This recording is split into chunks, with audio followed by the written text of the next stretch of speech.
Muito bem, meus queridos, mais uma vez nós estamos aqui nos encontrando, eu, professor Bruno, para ministrar aula sobre processo tributário, tá? A aula passada, nós falamos sobre a questão do processo tributário, trazemos um comparativo de processo tributário com procedimento, focamos no procedimento tributário, a verdade foi essa, para que a gente possa distinguir do processo, ok? Então, vocês devem ter visto na Jamboard, né, que eu gravei e também postei no AVA para vocês, em que nós vimos aí uma grande diferença entre o processo e procedimento. O processo é amparado pelo devido processo legal, contraditório, ampla defesa, né? Vários princípios estão elencados dentro do processo. O procedimento, ele já acontece dentro da administração tributária, é um conjunto de atos administrativos, né, que são desempenhados para poder conseguir fazer a cobrança do crédito tributário. Tá legal? Em singelas palavras é isso, tá? O procedimento é inquisitório, em regra não aceita contraditório e ampla defesa, o processo já é o contrário, ok? Nós fizemos vários desenhos aí, tá? Muito bem. Hoje, nós vamos falar sobre processo administrativo, tá legal? Vou preparar o Jamboard aqui, para a gente poder falar sobre processo administrativo. Bom, o processo administrativo tributário, existe ele em 3 esferas, tá legal? Eu vou compartilhar a tela aqui com vocês para que a gente possa ter uma aula mais rica em conhecimento, tá? Deixa eu vir aqui na apresentação de tela inteira, compartilhar. Vocês provavelmente vão ver aí agora, vocês vão ter que clicar onde que eu estou apresentando a tela, tá bom?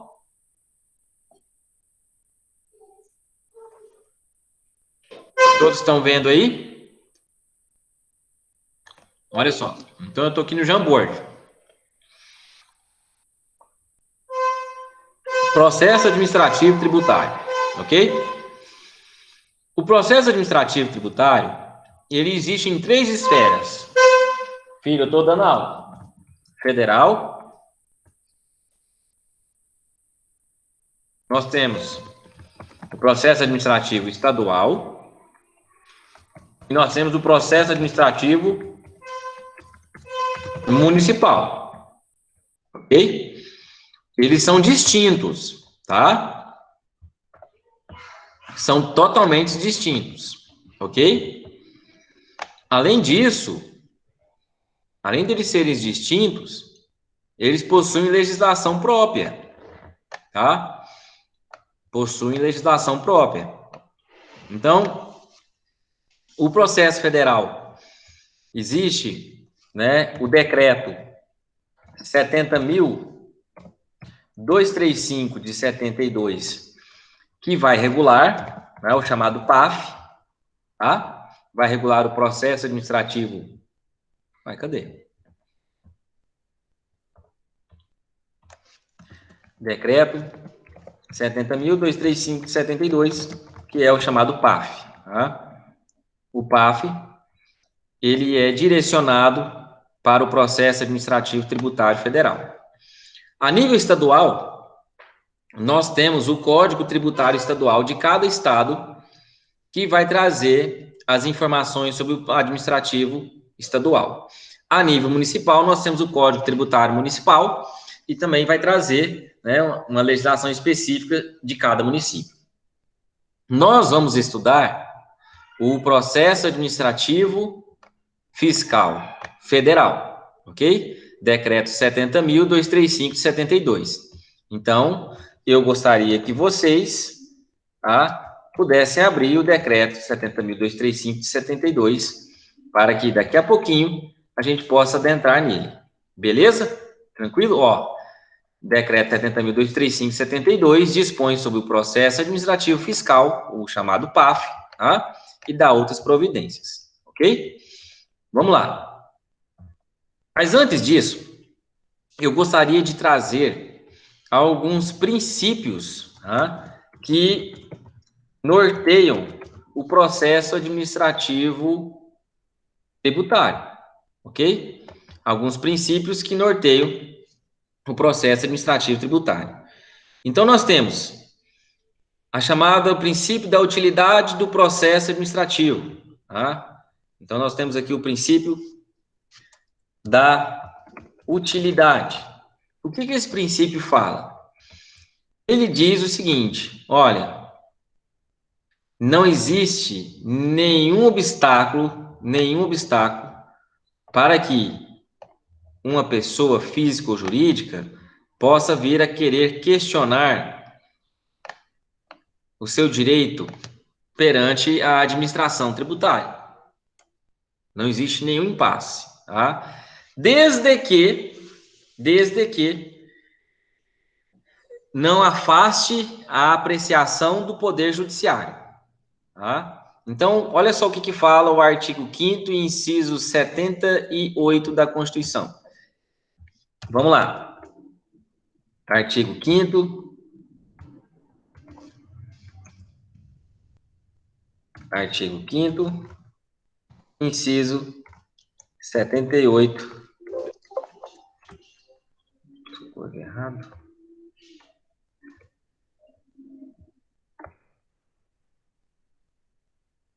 Artigo 5º, inciso 78. É garantido, né, a todos, no âmbito judicial e administrativo, onde são assegurados a razoável duração do processo e os meios que garantam a celeridade da sua tramitação, incluído pela Emenda Constitucional 45 de 2004. Né? Então, dentro desse inciso, nós verificamos a importância de existir o direito de defesa e contraditório dentro de um processo, né, em âmbito judicial e administrativo. Olha que trouxeram a relevância, né, do processo judicial primeiramente e depois do processo administrativo. Tá legal? Mas nada impede que exista apreciação, né, pela própria administração tributária de um processo administrativo, ok? E, complementando esse inciso 78, existe a questão de haver o inciso que fala do artigo 5º sobre a inafastabilidade, tá, do poder judiciário. Tá? Inafastabilidade do poder judiciário. Ok? Então, existe... no inciso 35 do artigo 5º, diz que a lei não excluirá da apreciação do Poder Judiciário lesão ou ameaça a direito. Tá legal? Então, o princípio da utilidade, ele vem para poder falar o seguinte, olha, eu, fisco, a minha função aqui é seguir o que está na lei. Eu desempenho atos administrativos, que o conjunto desses atos são considerados procedimento, e o meu foco é receber o crédito tributário. Mas, em exceção, por conta do que está estabelecido na própria Constituição Federal, eu também tenho que apreciar as petições que chegam até mim. E aí, essas petições, quer sejam impugnações, quer sejam recursos, na via administrativa, dão início, né, a um processo administrativo. Então, o princípio da utilidade é para poder regular esses processos administrativos dentro da administração tributária. Ok? Muito bem. Existe um outro princípio, que é da não submissão do órgão julgador ao poder hierárquico. Tá? esse não submissão ao órgão julgador, não submissão ao órgão julgador, é exatamente o que eu acabei de falar sobre a questão das funções que a administração tributária tem, e uma delas é essa questão, essa exceção, né, que é julgar uma pessoa. Em regra, a administração tributária trabalha para que ela possa arrecadar tributo. É para isso que existe a administração tributária. Por conta da Constituição, traz a possibilidade de discussão da cobrança do crédito na via administrativa, ok? Então, esse princípio diz que a não submissão ao órgão julgador reflete-nos a ideia do exercício da atividade atípica da administração em relação à atividade julgadora. Atividade julgadora. Certo? Pois bem, ainda existem dois princípios para a gente falar a respeito. O terceiro princípio é da verdade material. O que fala esse princípio? Bom, o princípio da verdade material, ele vai falar a respeito do que nós vemos na busca da produção de provas, ok? A busca da produção de provas. E dentro do processo administrativo, ele é bem tranquilo e aceitável, tá? Eu vou abrir o decreto 70.235 para que você possa entender o que eu estou falando, ok? Então, preste atenção aqui, ó. Vamos lá. Dentro do decreto 70.235, vai falar sobre o procedimento, está no artigo 7º. Nós vamos falar sobre isso daqui, né, mais para frente, ok? E aí nós temos aqui a produção de provas.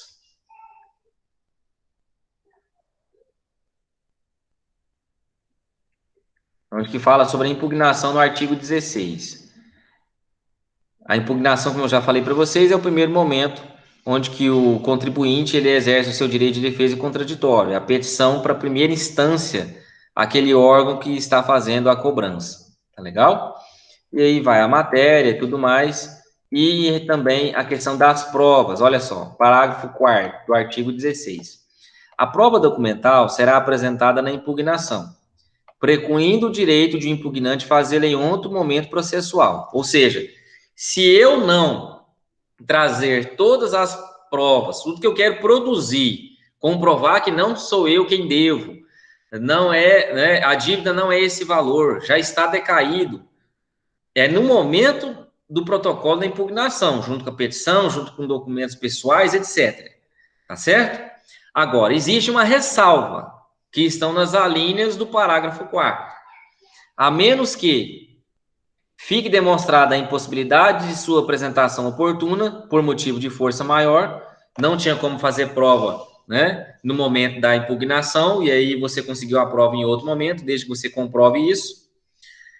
Refira-se a fato ou direito superveniente, ou seja, aconteceu depois, uma situação que aconteceu posteriormente, que interfere no julgamento, né, daquilo que você está buscando. Destine-se a contrapor fatos ou razões posteriormente trazidas aos autos. Então, né, uma situação de um fato novo que vem a trazer uma razão diferente daquilo que já está arrolada nos autos, né? Isso aqui por parte do fisco, tá? Ok? Muito bem. Então, esse princípio da verdade material, ele diz que essas exceções, né, que podem ser elencadas de acordo com a necessidade que se encaixa em cada linha do parágrafo 4º, é principalmente para poder não cercear o direito de defesa do contribuinte. Se algo superveniente acontecer, né, para que ele possa trazer para o processo administrativo uma produção de prova que vai lhe dar um julgamento justo. Tá legal? ok? Nós temos também o princípio da oficialidade. O que é esse princípio da oficialidade?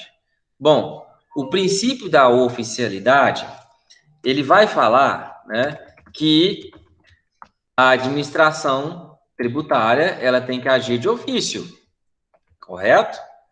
Então, o que acontece? Ela precisa impulsionar os atos processuais administrativos para que tenha um julgamento num curto prazo de tempo. Até porque a necessidade de haver uma discussão na via administrativa tem várias características, mas uma delas é que ela seja mais séria o seu julgamento do que passar pelo crivo de um processo judicial, né? Essa é uma questão muito importante, ok?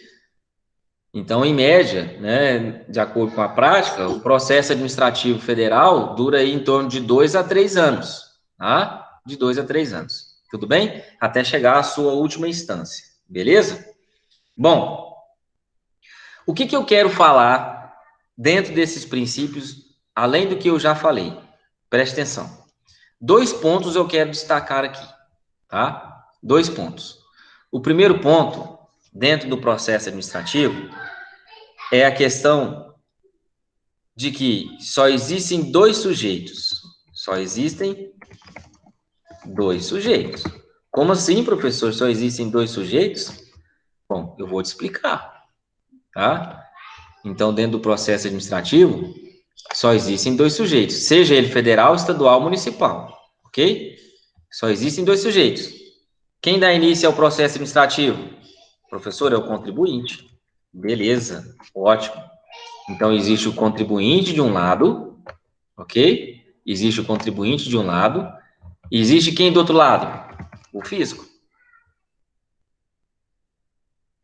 Ok? É isso daqui, tá?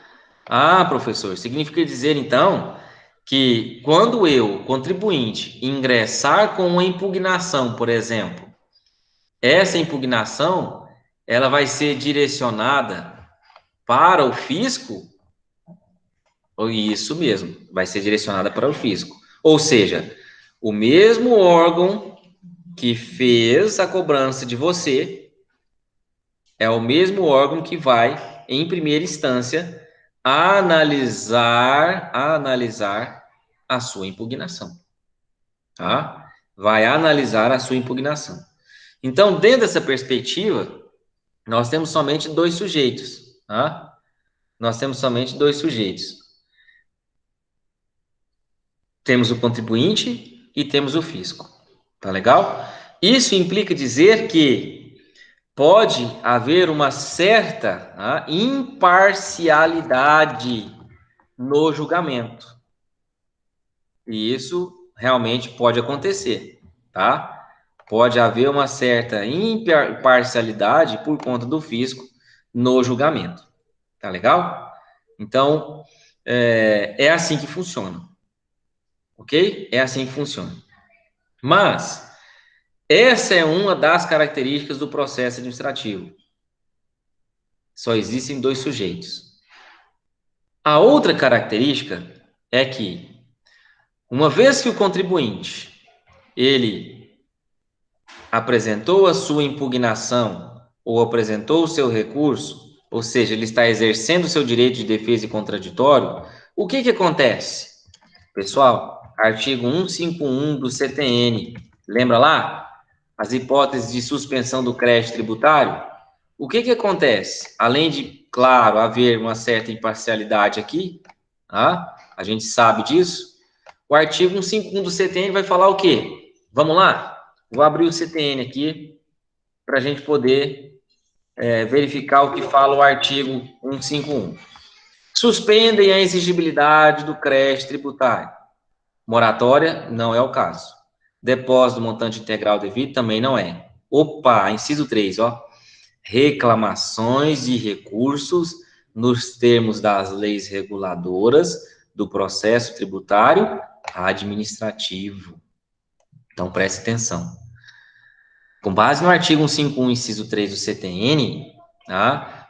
Quando o contribuinte ingressa com a sua impugnação ou reclamação, são sinônimos, ou recursos na via administrativa, o que vai acontecer? Quando for recebida aquela petição, vai haver a suspensão da cobrança, ok? Essa suspensão da cobrança, ela vai acontecer no momento em que a petição ela for recebida pelo fisco, tá legal? Não é no momento do protocolo, é no momento do recebimento, tá? Da petição pelo fisco. O fisco recebeu a petição, o que vai acontecer? Suspensão da cobrança. E o crédito tributário, ele vai ficar suspenso até a análise final do fisco, tá? Até a análise final do fisco. Ou seja, se eu apresentar a minha impugnação, o fisco vai se decidir, correto? O fisco vai se decidir. Beleza. Da decisão do fisco, cabe recurso. Eu vou explicar daqui a pouco essa parte. Então, vai para um conselho. Da decisão do conselho, né, na esfera federal, ainda cabe mais um último recurso. Até se esgotar a via administrativa, aquela cobrança não pode ser efetuada. Tá? Não pode ser efetuada. Vai existir a suspensão da cobrança. Ah, professor, e se eu ganhar lá na frente? Ótimo, beleza. Meu amigo, ganhou, provou que está decaído, provou qualquer coisa que estava errada. Extinção da cobrança. Extinção. Ah, mas você não provou que estava certo, né? O fisco decidiu a favor dele mesmo. Bom, isso pode acontecer. E é o que geralmente acontece na maioria dos casos. Mas, o que vai impactar esse ato processual? Essa decisão, ela vai fazer com que a suspensão torne sem efeito e desde quando ela foi decretada, vai haver a sua correção com juros até o momento, né, da publicação da decisão, com multa, para que o contribuinte possa realizar o pagamento, tá? Então, vamos supor que o contribuinte esteja insatisfeito com o valor do IPVA,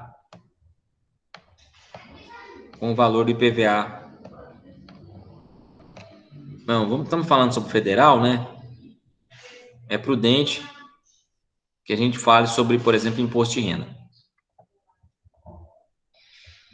Ele não está satisfeito com o valor da cobrança do imposto de renda, certo? Ele tem total direito de impugnar. Ele impugna, perde, vai para o conselho, perde, ele consegue subir os recursos para a última instância na via administrativa, perde. Vamos supor que ele fez isso aqui, ó, em 2015, ok? Em 2015, quando ele protocolou a sua impugnação, o que acontece? A suspensão da cobrança. Agora, tá? Em 2019, veio a decisão final em sede de última instância a respeito do recurso que o Bruno protocolou. E a decisão foi indeferindo o recurso. O que vai acontecer? Até aqui não estava suspenso, desde 2015. Agora eu vou ter que pagar o valor principal, tá? O valor principal, em caso se eu perdi, ok? Vou pagar o valor principal, mais multa, tá? Mais juros, e correção. Juros, tá? E correção. Beleza? Então é isso que vai acontecer, meus amigos. Tá legal? Professor, mas ainda, como o senhor mesmo disse, nada pode afastar a apreciação do Poder Judiciário. Eu ainda posso querer trazer essa discussão para dentro do Poder Judiciário. Pode? Pode, claro que está legal o seu entendimento. Só que aí, no âmbito de uma discussão judicial, as coisas mudam, tá? Até porque a gente vai verificar lá no artigo 151 do CTN quais são as hipóteses de suspensão da cobrança do crédito quando a gente falar sobre a ação judicial. Vou dizer para vocês aqui, ó. Depósito do montante integral devido. Eu deposito na conta judicial, falo, ó, o juiz está aqui. Agora me dá o direito de eu poder exercer minha defesa e suspensão, ainda continua a suspensão da cobrança. Ótimo, excelente. Se você não tiver o dinheiro para depositar, você precisa de uma concessão de uma medida liminar em mandado de segurança. É uma questão de direito líquido e certo. Professor, o que eu posso verificar que seja uma questão de direito líquido e certo que pode ser objeto de impetração de IMS no processo tributário? Prescrição, tá? Decadência, ok? Não é você quem deve.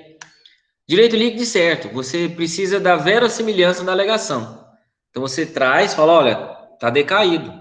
Isso aqui está me atrapalhando. Eu vou ter que participar de uma licitação, vou ter que tomar posse num concurso. Eu não posso ter essa dívida no meu nome, tá? Não posso ter essa cobrança. Essa cobrança é ilegal. Então, o juiz provavelmente, né, vai decretar uma concessão da liminar aí, suspendendo a cobrança do crédito até analisar o mérito do mandado de segurança. Ou uma concessão de liminar ou tutela antecipada em outras espécies de ação judicial. Aí nós temos ações declaratórias, ações anulatórias, né, para anular auto de infração, quando já vem já com multa, né? Então, nós vamos analisar essas hipóteses quando nós formos falar das medidas judiciais que podem ser impetradas pelo contribuinte em desfavor do fisco. Tá legal? Mas para suspensão da cobrança do crédito em um momento judicial, tem que ser o depósito do montante integral, tá? Ou liminar em MS, ou liminar ou tutela antecipada em outras espécies de ação judicial. Beleza? Tranquilo? Sem problema? Então, é dentro dessa perspectiva que eu estou falando para vocês, tá? Fechou esse entendimento aqui? Qualquer dúvida, estou aí à disposição. Muito bem. Vamos lá. Partindo para um outro esqueminha, nós temos que falar, né, sobre como é que funciona essa questão do processo tributário, ok? Lembram daquele esquema quando eu falei para vocês? Eu vou ter que fazer aqui num só para ficar mais fácil, tá?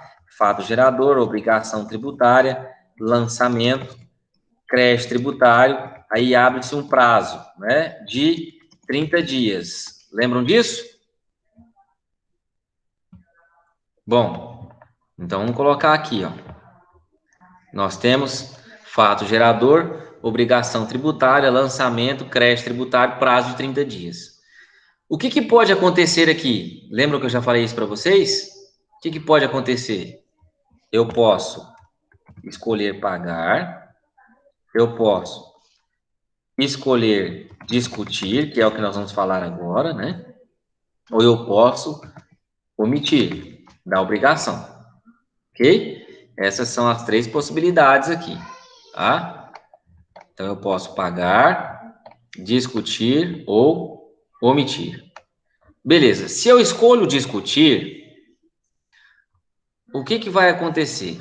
Essa discussão, como eu já falei para vocês, ela pode ser na via administrativa ou judicial. Nós estamos falando sobre a via administrativa, beleza? Bom, dentro desse prazo aqui, ó, de 30 dias, É o prazo que eu tenho para poder apresentar a minha impugnação, ok? Olha o que fala o artigo 11, 10 e 11 do decreto 70.235/72. Olha só. Diz assim, é uma observação que eu falei, trouxe para vocês, antes da gente ir lá nos artigos. Em relação ao prazo para o sujeito passivo impugnar, os artigos 10, inciso 5 e 11, inciso 2, combinados com o artigo 15 do decreto 70.235/72, diz que o contribuinte pode impugnar, pode exercer o seu direito de defesa e contraditório no prazo de 30 dias, ok?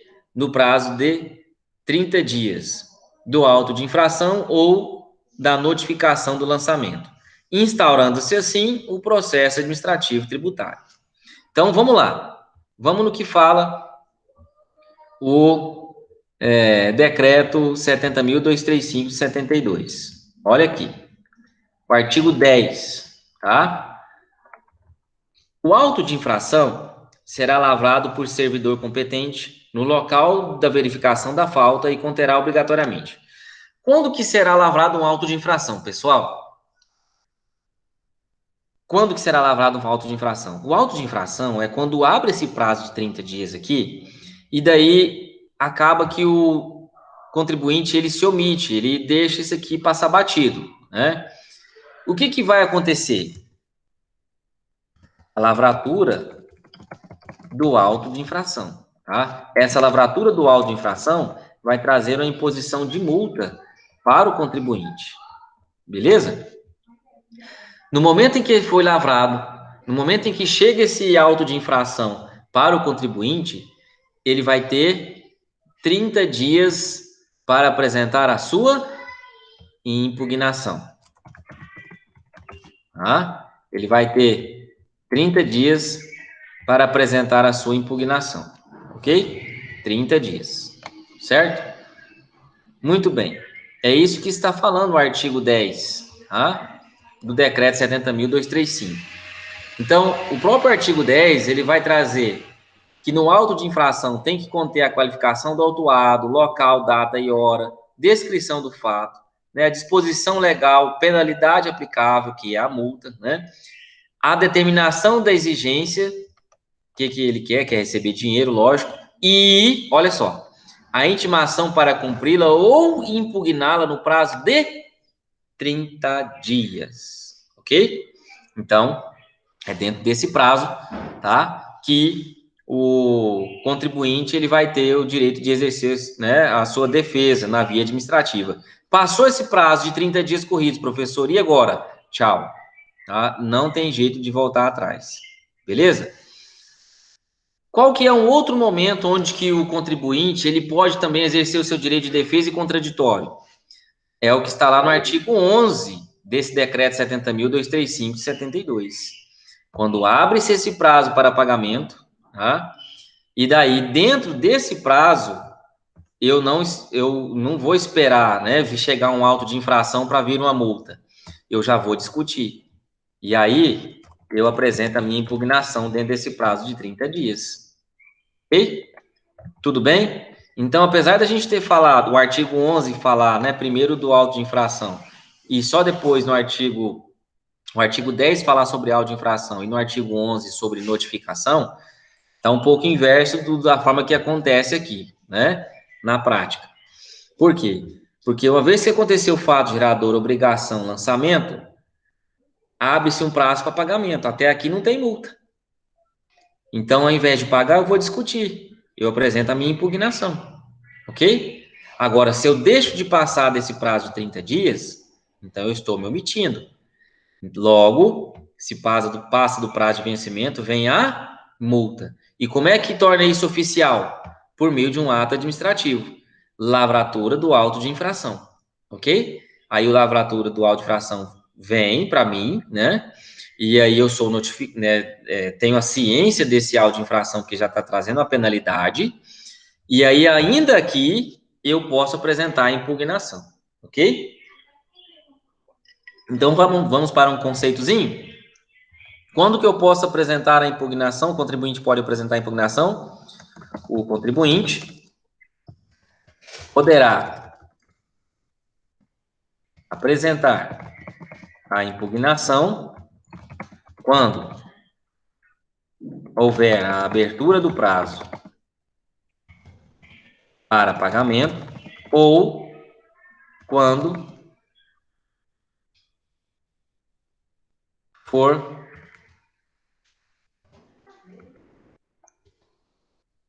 autuado.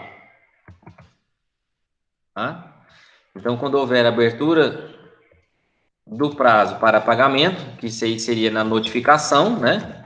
A notificação, ou quando for autuado, que aí é o auto de infração que já vem a multa. Beleza? Professor, a diferença de um e de outro. Explico para você. A notificação, pessoal, ela vai trazer, é um ato administrativo para que dê ciência ao devedor, ao contribuinte, que ele tem que fazer o pagamento. E aí ele escolhe o que ele vai fazer, tá? Agora, o auto de infração já passou do prazo para ele poder, né, fazer o pagamento, venceu, meu amigo, vem multa. E como que a administração tributária ela vai dar ciência para o devedor que agora ele tem que pagar o principal mais multa? Por meio do auto de infração, tá? Por meio do auto de infração. O auto de infração é um ato administrativo onde que vai dar ciência ao devedor que ele tem que pagar o valor principal que ele não pagou na data de vencimento, só que agora vai ter a multa também. Ok? Tranquilos? Beleza? Bom, então a gente vai partir aqui para um próximo slide, tá? No momento em que eu apresento a minha impugnação, fala baixinho. No momento em que eu apresento a minha impugnação, oi? Tudo bem? No momento em que eu apresento a minha impugnação tempestivamente, tá? Essa impugnação, ela vai ser apreciada pelo fisco, ok? No caso, como nós estamos falando de processo administrativo federal, vai ser a própria Receita Federal que vai fazer o julgamento da minha impugnação, certo? A própria Receita Federal que vai fazer o julgamento da minha impugnação. Da decisão, tá? Da decisão aqui, ou desculpa, da decisão do fisco, cabe recurso, tá? Da decisão do fisco, deixa eu colocar assim, porque eu vou precisar usar mais para cima lá. Da decisão do fisco vai caber recurso. Muito bem. E a gente chega na parte recursal. Existem dois tipos de recurso. Existe o chamado recurso voluntário, que é quando é efetuado pelo próprio contribuinte.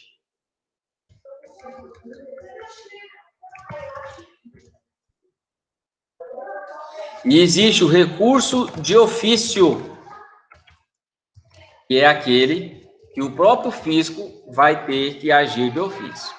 Tá legal? Então, existe o recurso voluntário, tá? E existe o recurso de ofício, ok?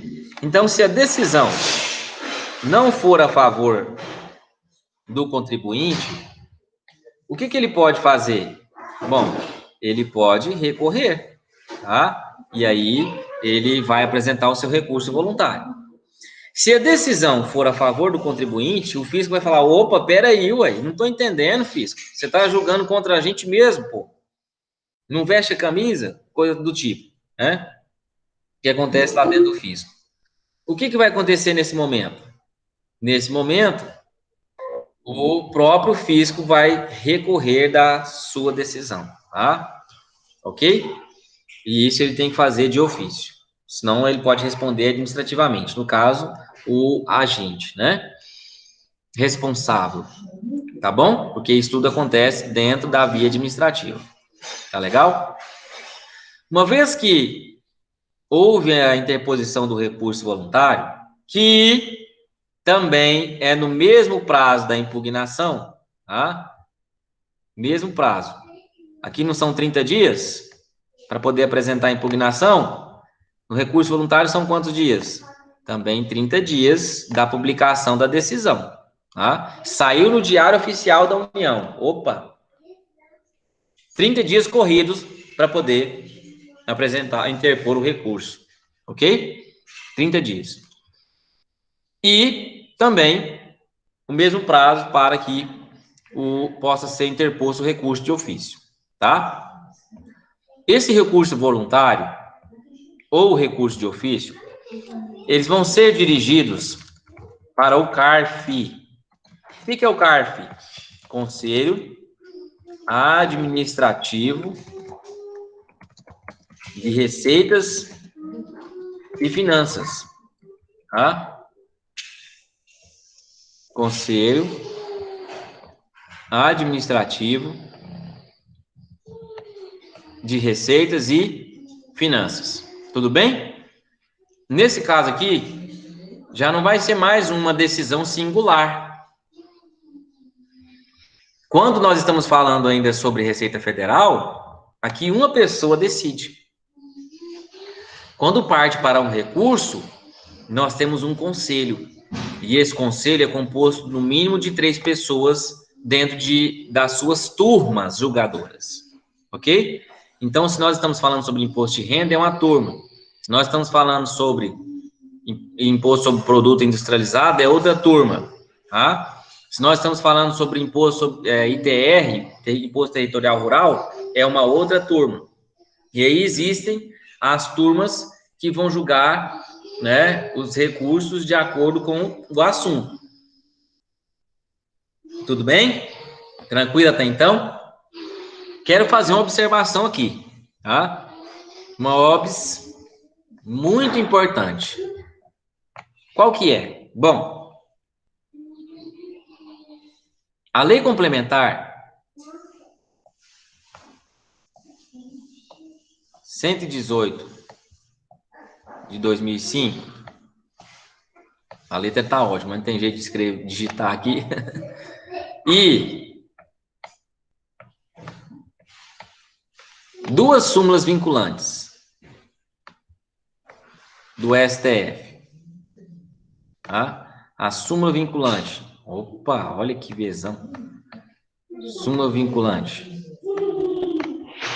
21. Tá? E se eu não me engano, a súmula vinculante também é 28. Vou confirmar agora. Tá bom? Ambas do STF, tá? Súmula vinculante, STF. Vamos olhar aqui. Súmulas vinculantes, STF. Vamos lá, então, para a súmula vinculante número 21. É isso mesmo, 21 e 28, tá? 21, a primeira. Fala o seguinte.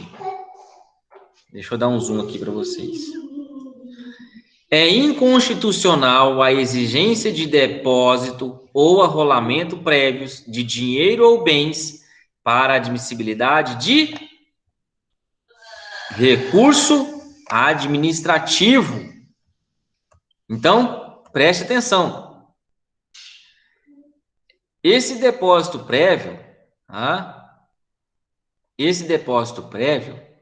da súmula vinculante número 21, vem falar o seguinte: no momento em que chega aqui, ó, a decisão e eu vou interpor recurso para o conselho, antes dessa súmula e antes do sacramento, né, da Lei Complementar 118 de 2005, eu era obrigado a ter que depositar o montante integral que eu devia para a título de preparo recursal, para que eu pudesse, então, preencher o requisito necessário para interpor o recurso. E isso teria que ser feito dentro do prazo alusivo ao recurso. 30 dias corridos. Tá legal? Com o advento da súmula vinculante, tá? O que aconteceu? Não há necessidade mais de depositar nada, de fazer nenhum preparo recursal como pré-requisito de admissibilidade do recurso. Chegou a decisão, foi publicada, eu quero apresentar recurso, interpor recurso, eu faço a delineação ali do recurso, né? Em que eu vou trazer o endereçamento, né? Para que o juiz, a autoridade administrativa remeta os autos para o conselho e traga as razões de recurso. Tá legal? Simplesmente assim. Tá? Não existe mais, não existe mais a questão de ter que trazer depósito prévio para admissibilidade de recurso administrativo. Já a súmula vinculante 28, ela vai falar a respeito dessa mesma inconstitucionalidade das exigências de depósito prévio para requisito de admissibilidade na ação judicial, na qual se pretende discutir a exigibilidade.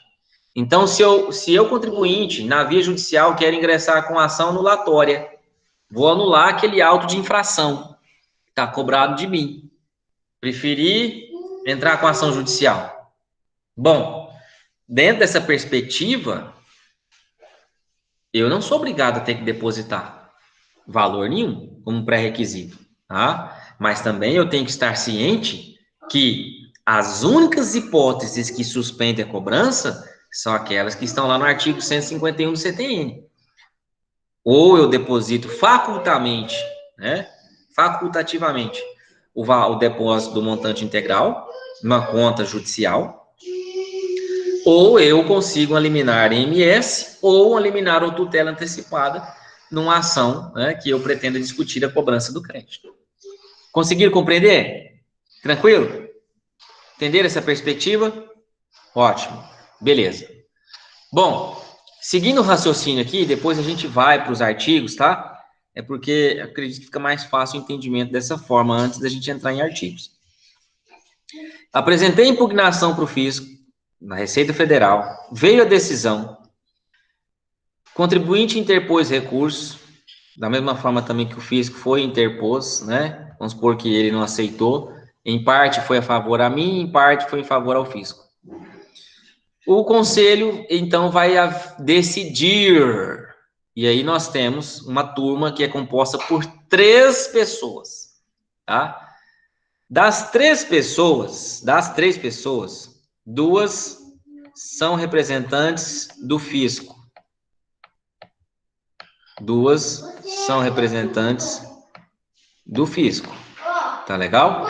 E uma vai ser o representante do contribuinte. Então, aí vocês já conseguem ver, né, o critério de imparcialidade. Vocês entenderam. que existe aqui. Já é 2 contra 1. Já é um meio que, né, caminho andado para interferir contra o contribuinte. Então, dentro dessa perspectiva aí, o que acontece? Nós temos um julgamento por um conselho.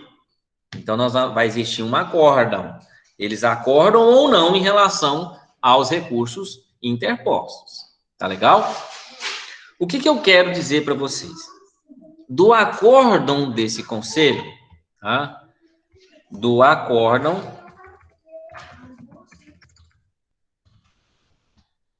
do conselho, o que vai acontecer? Bom, nós temos que entender uma coisa, tá? Preste atenção aqui. Lembra que eu falei para vocês que na via administrativa, a nível de União, que é esse decreto 70.235 que estamos estudando, existem 3 instâncias, tá? Nós temos a primeira instância que se encontra aqui, essa é a primeira instância, ok? Primeira instância. Nós temos a segunda instância, que está aqui, na interposição de recursos, né? E nós temos também a terceira instância, que é o Conselho Superior de Receitas e Finanças, né? Conselho Superior de Receitas e Finanças. Bom, aqui, pessoal, é o pessoal que realmente é indicado lá de cima, tá? Esse Conselho Superior de Receitas e Finanças, nós estamos falando de quê? Nós estamos falando aqui, ó, da terceira e última instância na via administrativa federal, ok? Então, no momento em que o CARF, ele emite o seu acórdão, tá? Tanto o contribuinte como o fisco, eles podem ainda interpor os seus recursos, né? Os seus recursos, e é chamado de recurso especial, ok? Vou colocar agora aqui para vocês, tá? Recurso especial, tá legal? Recurso especial para o fisco, para o Conselho Superior de Receitas e Finanças, tá legal? Então, saiu a publicação do acórdão indeferindo o meu recurso. Ah, professor, então eu vou poder interpor o recurso especial para poder subir para o Conselho Superior de Receitas e Finanças. Posso? Pode. Saiu o acórdão do Conselho Administrativo trazendo uma decisão a favor do contribuinte. Ah, o fisco pode fazer o quê? Interpor o recurso especial para o Conselho Superior de Receitas e Finanças. Certo? Só que tem duas observações aqui que eu preciso fazer. Duas observações. A primeira delas é em relação ao prazo para interposição do recurso especial.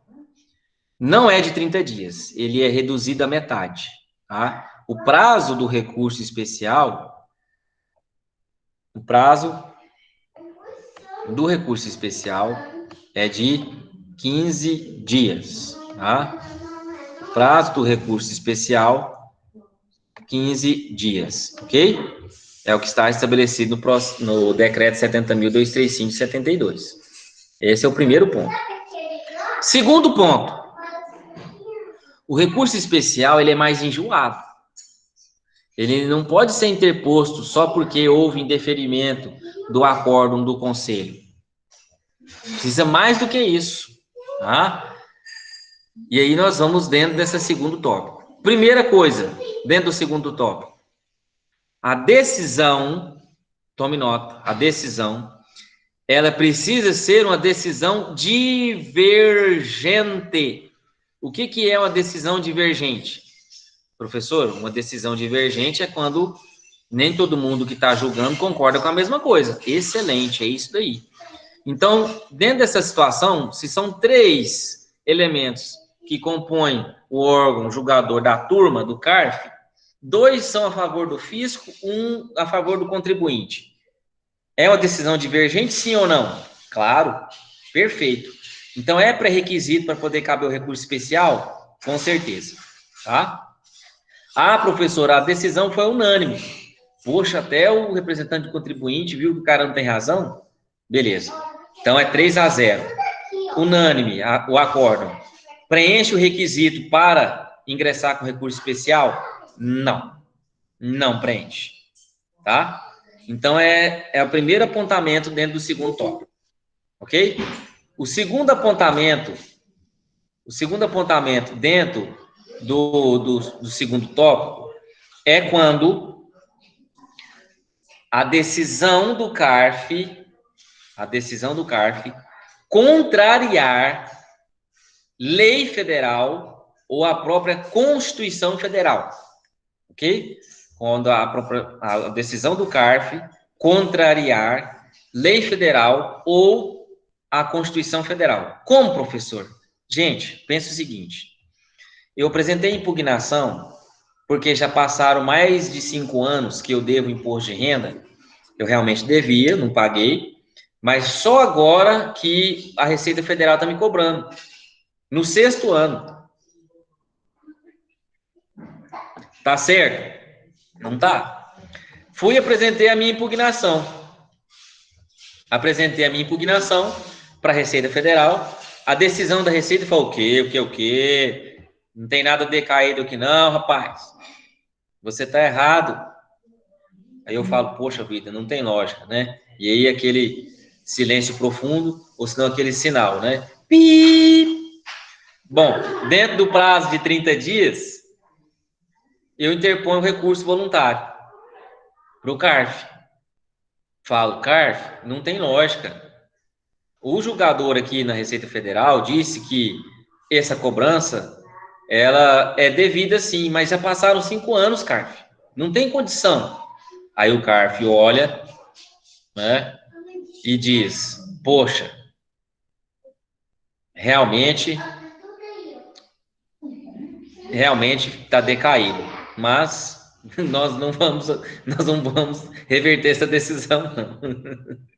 Gente, em sede a nível federal, isso quase não acontece, tá? Mas estadual e municipal, vocês não sabem o tamanho da discrepância que existe. Então tá, beleza.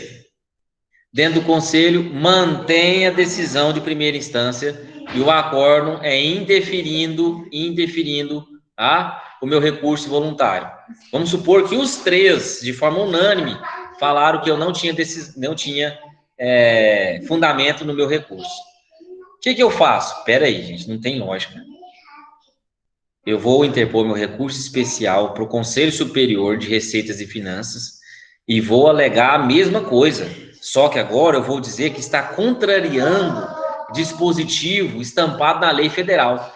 Ah, o CTN é lei federal? Sim. O CTN traz no seu artigo 171, né? 72, que a decadência ou prescrição extingue a cobrança do crédito? Sim. Está contrariando dispositivo de lei federal? Sim. Então, está aí o pré-requisito preenchido para que possa haver, então, a interposição do recurso especial para o Conselho Superior, tá? Para que se possa subir esse recurso para o Conselho Superior. Beleza? Tudo bem? Então, esse é o segundo apontamento dentro do segundo tópico. E o terceiro e último apontamento dentro do segundo tópico. Quando uma decisão administrativa do próprio CARF, tá? Uma decisão administrativa do próprio CARF, em um processo semelhante ao meu, seja diferente a decisão do que a decisão que foi no meu caso. Como assim, professor? Eu não entendi. Então, vamos lá. Dentro desse terceiro apontamento, nós estamos diante de um acórdão que vai ser usado como analogia, como uma prova emprestada para o seu caso. Vamos supor que o João entrou com uma impugnação, tá? Em relação a um débito que ele estava respondendo e que o CARF, tá? O CARF acabou revertendo a decisão, né? E no acórdão disse que realmente aquela cobrança não poderia ter sido efetuada para o João. Daí o Bruno está com um caso semelhante ao do João. Entra em impugnação, a Receita Federal decide a favor do fisco, eu interponho um recurso voluntário, o CARF chega aqui e, ao invés de decidir da mesma forma que decidiu com o João, decide indeferindo o meu recurso. Acordam que eu não tenho razão, sendo que a fundamentação é a mesma, o caso é bastante semelhante. O que eu vou fazer? Poxa, eu vou usar, então, a decisão que foi aplicada no caso do João como pré-requisito para que o meu recurso especial suba para o Conselho Superior de Receitas e Finanças. Tá? Então, o que eu vou fazer? Vou fazer meu recurso especial. Nas razões de recurso, falar assim, doutos julgadores do Conselho, como pré-requisito de admissibilidade do meu recurso especial, está aqui, ó, uma decisão do CARF, num caso análogo ao meu. Até porque dentro de processos administrativos ou judiciais, não há segredo de justiça. Só que não é tão fácil assim você conseguir uma decisão dentro da via administrativa. Não é tão simples assim, ok? Mas você conseguindo a decisão, você vai fazer o quê? Você vai anexar junto à petição, junto ao seu recurso especial, trazendo o requisito de admissibilidade para que possa subir o seu recurso. Beleza? Então, essas são os 2 tópicos com os 3 apontamentos, tá? Então, vamos lá? Primeiro, refrisando, para que suba o recurso especial para o Conselho Superior. Primeira coisa, a decisão tem que ser divergente, tá legal? Segundo, tem que contrariar dispositivo de lei federal ou Constituição Federal, tá? Terceiro, tem que haver uma decisão num processo administrativo anterior que seja contrária a favor ao contribuinte, o que no caso não aconteceu na decisão do seu processo. Beleza? Tudo bem? Tranquilos? Sem problemas? Pessoal, como é que tá aí? Tá tranquilo? Conseguiu absorver bem?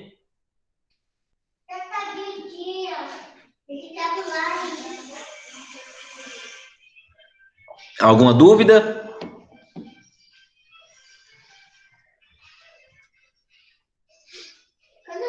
Beleza, então vamos seguir o barco, tá? Vamos agora lá para o que nós vemos no nosso material, tá legal? Então preste atenção aqui, ó. Dentro da hipótese de incidência, nós temos o fato gerador, obrigação tributária, lançamento, crédito, e aí tem a notificação e tem a autuação, tá? Falei para vocês que a diferença entre as duas é que na notificação é para poder dar a ciência que o cara tem que fazer o pagamento. Na autuação é para dar a ciência que ele não fez o pagamento e agora ele tem que pagar o valor principal mais a multa. Beleza? Tem os pré-requisitos lá no artigo 10 e 11, tá?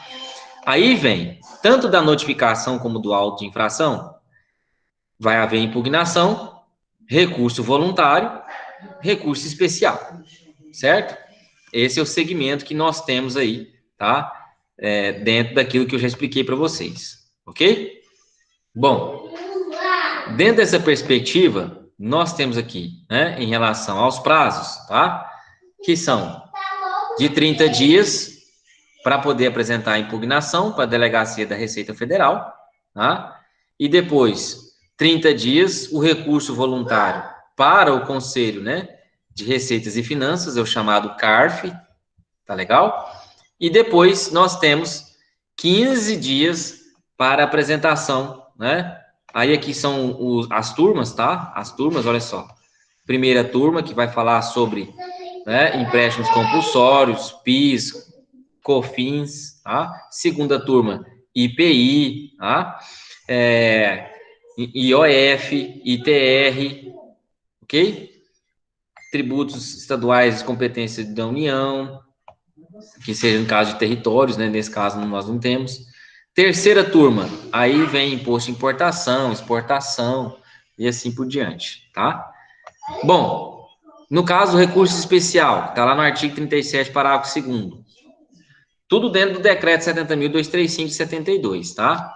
Aí nós temos que, no caso de decisão não unânime, no caso de 2-1, ok? E dentro das perspectivas que eu falei para vocês, que é da contrariedade à lei federal ou Constituição, ou de uma decisão em caso análogo.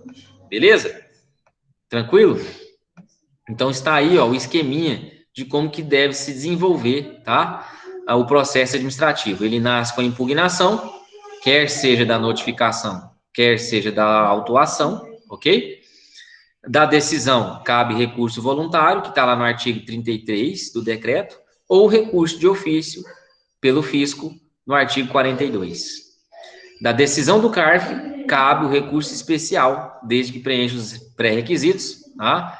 Que o recurso especial está lá no artigo 37, parágrafo 2º. Beleza? Então, vamos ver como é que funciona, né, a legislação em relação a a impugnação e o recurso? Vamos lá. Decreto 70.235. Bom, o artigo 15, ele vai falar sobre a impugnação. Tá legal? Então, preste atenção aqui, ó. A impugnação formalizada por escrito e instruída com os documentos em que se fundamentar será apresentada ao órgão preparador no prazo de 30 dias, contados da data em que for feita a intimação da exigência, né? O que deve conter na impugnação? A quem que vai ser dirigida, a qualificação do cara, do contribuinte, né, do impugnante, os motivos de fato e de direito em que se fundamenta, os pontos de discordância e as razões e provas que possuir.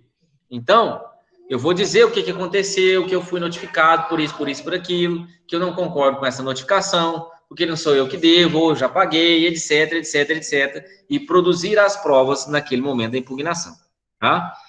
As diligências perícias que o impugnante pretende sejam efetuadas, expostos os motivos que as justifiquem, com a formulação dos quesitos referentes aos exames desejados, assim como no caso de perícia, o nome, o endereço e a classificação profissional do seu período.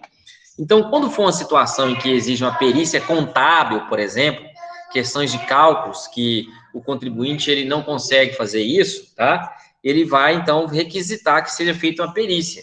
E aí vai ser, né, indicado um perito para poder fazer uma perícia contábil para verificar se existe um erro por parte do físico mesmo ou se o erro está no próprio contagem, né, na contabilidade do contribuinte, tá?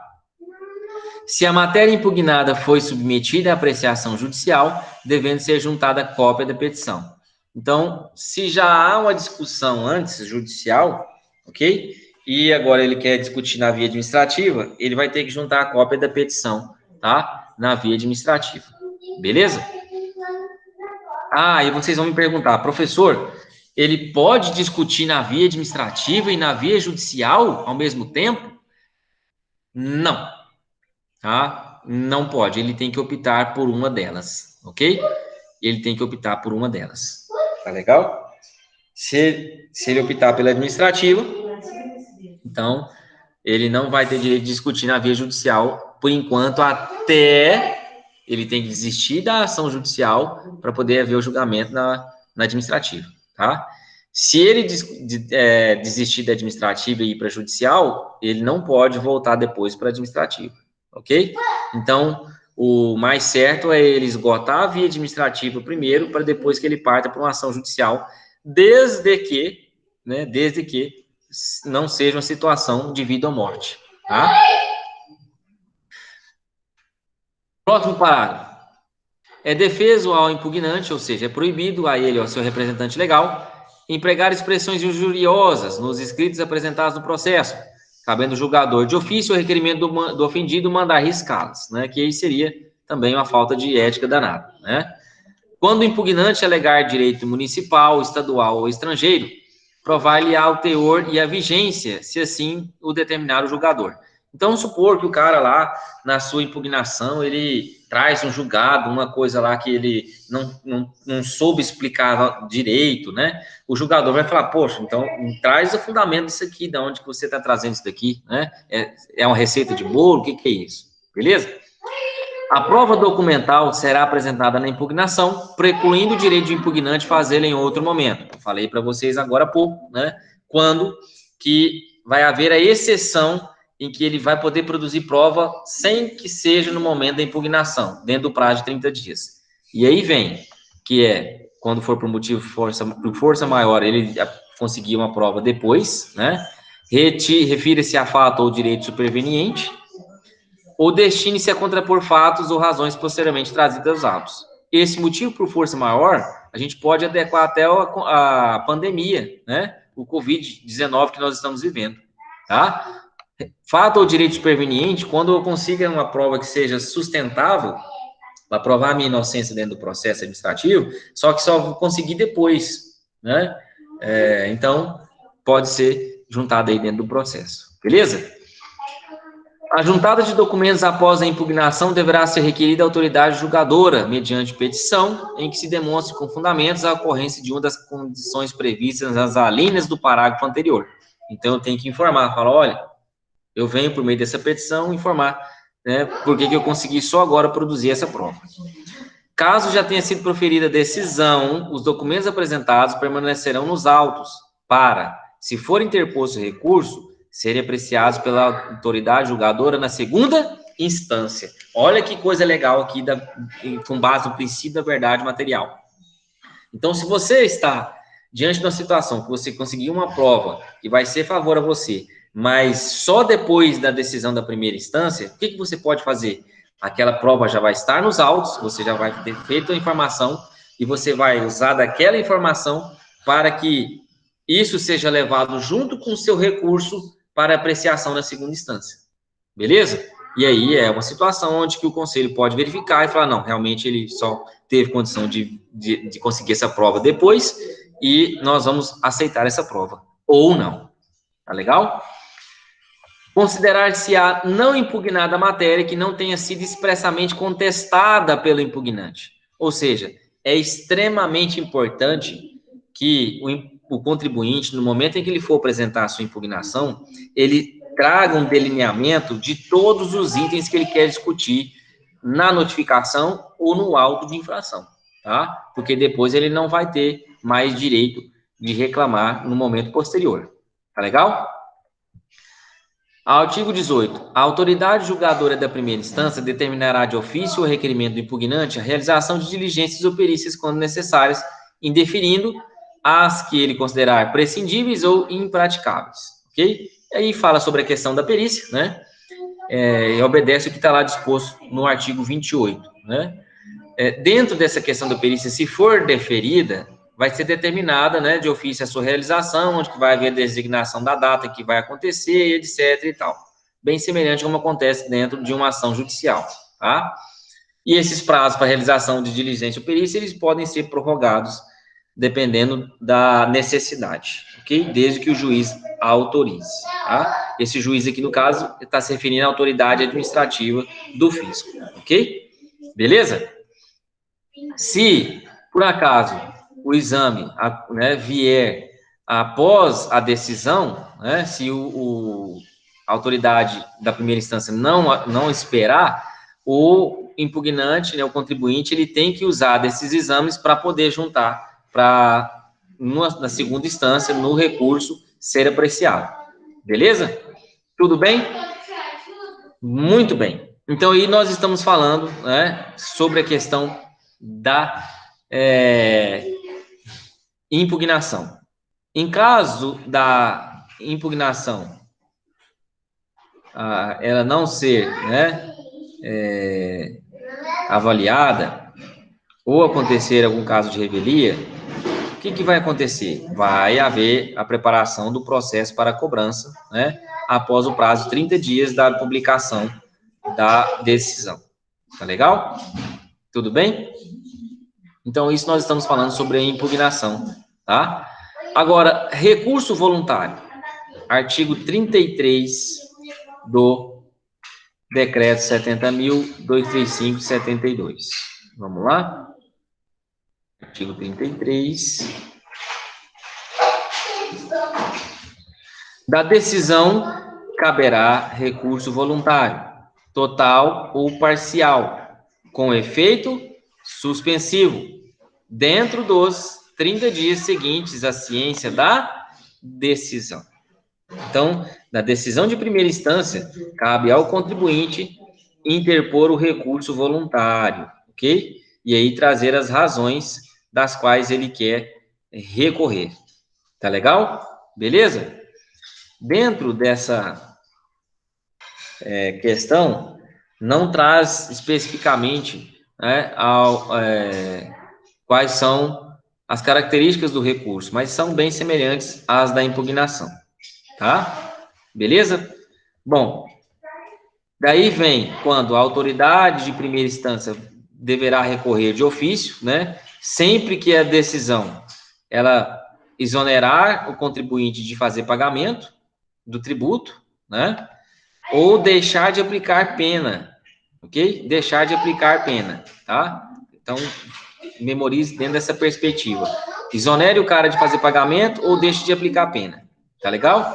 E aí o recurso, ele será interposto mediante declaração na própria decisão, ou seja, na decisão, já a autoridade administrativa já tem que apresentar o seu recurso de ofício, tá? Beleza? Bom, uma questão muito importante aqui, ó, que isso tem um costume na justiça comum, é o chamado pedido de reconsideração do magistrado, tá? Em sede administrativa, não existe esse pedido de reconsideração, tá? Quando a decisão de primeira instância. Ou seja, eu apresento a impugnação, a Receita vai julgar, daí vem a decisão, eu peço o pedido de reconsideração. Não tem cabimento, tá bom? Não existe cabimento de pedir reconsideração na primeira instância, somente na segunda instância. Tá legal? Bom, nós temos no artigo 42, né, que vai falar sobre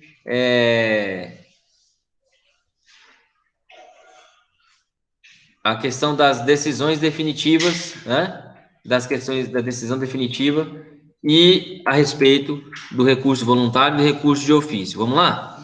São definitivas as decisões de primeira instância, esgotado o prazo para recurso voluntário, sem que tenha sido interposto. De segunda instância, de que não caiba recurso, ou se cabível, decorrer o prazo para sua interposição. E definitivo, quando também haver o acordo, né? O acordo da instância especial, que aí não tem mais para onde correr, tá? O parágrafo único diz assim: serão também definitivas as decisões de primeira instância na parte que não for objeto de recurso voluntário ou não estiver sujeita a recurso de ofício. Então, em questões, né, em que não haja necessidade de recurso, elas vão se esgotar ali, essas decisões. Tá legal? Bom, dentro dessa perspectiva, né, nós vemos que o recurso de ofício, tá? Deixa eu ver aqui. Recurso de ofício, gente.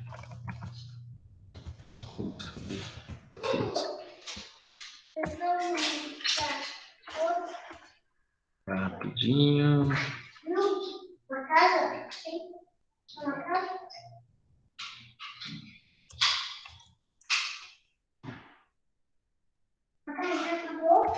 Ainda não, filhinho. O artigo 42, parágrafo único, que é o respectivo, que vai falar sobre a questão do recurso de ofício, não de forma explícita, tá? Mas de forma implícita, tá aí o fundamento. Beleza? Bom, em relação ao julgamento em segunda instância, nós temos aí, né, o Conselho Administrativo, né, de Recursos e Finanças, ou de Recursos Fiscais, também chamado Conselho Administrativo de Recursos Fiscais, tá? Em que ele vai ter que dar a sua decisão, ok? Da decisão do Conselho Administrativo, na segunda instância, cabe recurso especial, tá no artigo 37, parágrafo 2º, no prazo de 15 dias contados da ciência do interessado, né? Beleza? No prazo de 15 dias, tá? Agora, existe também o pedido de reconsideração, que também tem efeito suspensivo no prazo de 30 dias, contados, né, da ciência, ok? Então, o pedido de reconsideração, ele só é cabível dentro da segunda instância e não da primeira, tá legal? Esse pedido de reconsideração seria como, tipo assim, ô, conselho, olha aí com mais carinho, né? Eu acredito que vocês deixaram de passar em branco, né? Ou o cara tá ali prestes a poder fazer a proposta, molhar o bolso de alguém. Opa, não falei isso, né? Olha aí, às vezes você não viu, né? O que eu escrevi, presta bem atenção lá naquele parágrafo e tal. Então, isso aí seria o recurso, o pedido de reconsideração. Beleza? Tranquilo? Agora, em se tratando de recurso, né, do Conselho Superior em instância especial, né, em terceira e última instância, não cabe esse pedido de reconsideração, tá? Até mesmo porque, olha só quem vai fazer o julgamento. Aqui está o ministro da Fazenda, mas hoje vocês sabem que é o ministro da Economia, né? O ministro da Economia que vai fazer esse julgamento, beleza? Então tem que ser um recurso fudido, né, para que ele possa apreciar e depois dar a sua decisão para que seja cumprido, tá legal? Então é presidido, o conselho é presidido pelo ministro da Fazenda, beleza, pessoal? Tranquilos? Tudo bem? Olha só, eu esgotei a via administrativa, eu sou obrigado a parar aqui, mesmo que perdi? Não, é uma liberdade sua. Se você quiser discutir na ação judicial, tranquilo, você tem legitimidade para isso. Agora, se você já teve um ganho de causa na via administrativa, né, desde que seja total ou parcial, aí fica a seu critério querer discutir na via, né, judicial, em caso de deferimento parcial, né? Total não tem necessidade nenhuma de você buscar a via judicial. Beleza? Tranquilo, pessoal? Alguma dúvida? Alguma pergunta? Tá tudo bem?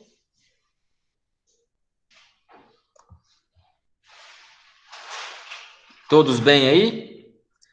Beleza. Então, pessoal, que bom que vocês gostaram da aula, tá? Espero que vocês tenham assimilado aí o conteúdo, tá legal?